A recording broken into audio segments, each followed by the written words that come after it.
Welcome back to the Lion Legal channel. So we have a utterly shocking complaint by P. Diddy, Puff Daddy's former girlfriend, Cassie Ventura, or Cassandra Ventura as her legal name is.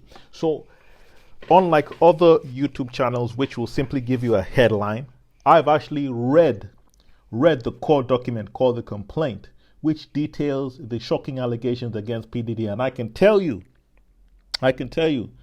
these accusations are so shocking, there's even a trigger warning on the complaint. The complaint lists that P. Diddy is accused of meeting Cassie when she was 19 years old and taking a liking to her. And not only did he like her, he liked her so much, he offered her an album deal, which of course many would think is nice for an up-and-coming artist to be offered an album deal, right? Wrong. Guess how many albums the deal was for? 10. It was a 10-album deal, which obviously anybody who has half a brain would know that is absolutely crazy, because what if you become a big star on Drake or Taylor Swift's level after the first album? That means that you've got 9 more albums to go. But that is an aside. I mean, I don't know who would even agree to a 10-album deal, but apparently Cassie did. So Cassie had a boyfriend at the time that she met P. Diddy, but he was constantly pursuing her to the extent that she told her she was not interested, etc. But he kept on pursuing her, and eventually he was able to take her to a trip to Miami where some things took place. Now, reading the court document, it said that during this trip to Miami, Mr. Cole provided Ms. Ventura with copious amounts of drugs. She became more intoxicated than ever before, and her intoxication lasted throughout the weekend trip, as she wanted Mr. Combs to continue to support her career. She felt she could not refuse Mr. Combs urging her to take more drugs. After providing her with said drugs, they consummated the relationship during that trip. Now, this is only the beginning of the story. It gets worse and goes downhill from there. So, apparently,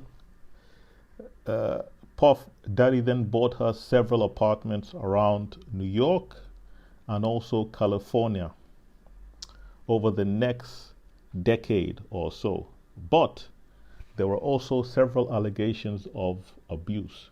So, and then it also goes on to say that Puff Daddy became so deeply involved in Cassie's life that he told his personal staff to control all aspects of her life, including sending her medical reports directly to his email address.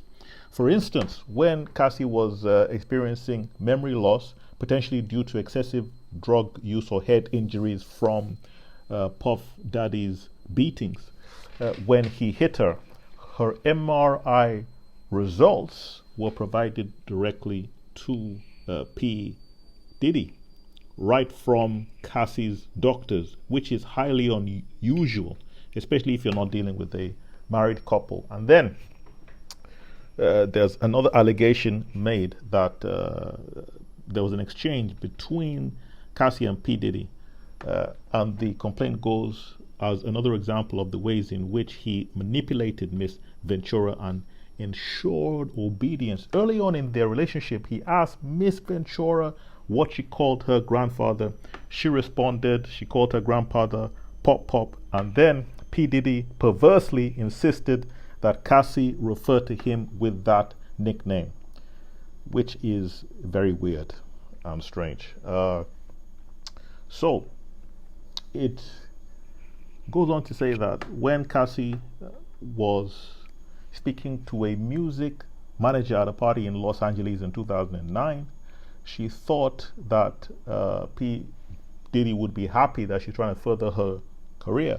So she went on to explain to him that she had spoken to this music manager. However, in leaving the club, when they were in the car, P. Diddy apparently beat Cassie so badly in the corner that he started stomping on her face, and his security staff, Roger Bond, tried to stop the beating but was unable to de-escalate the situation.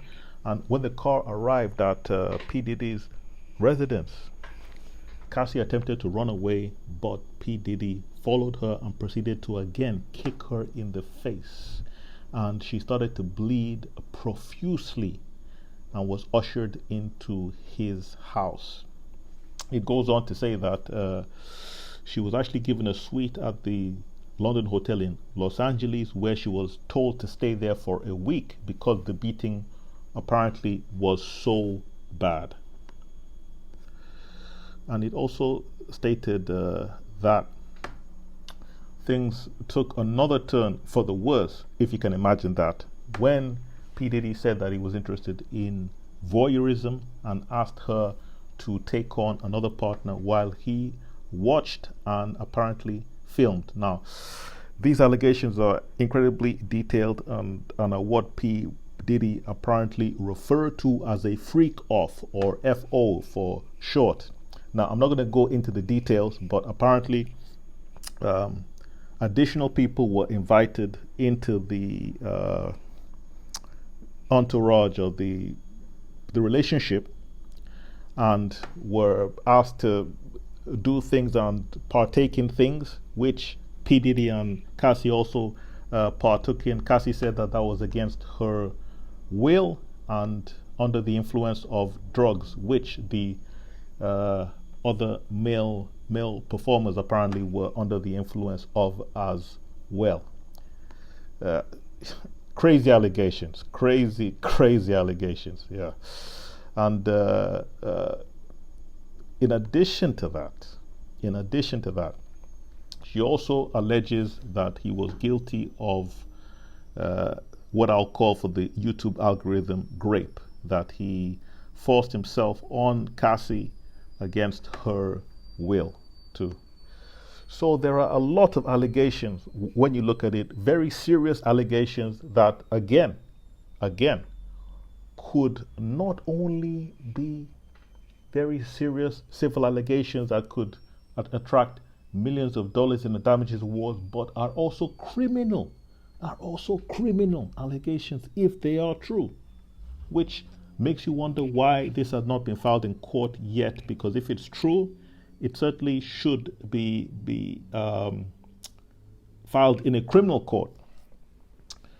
But it is definitely, in fact, it's so shocking, I'm almost lost for words.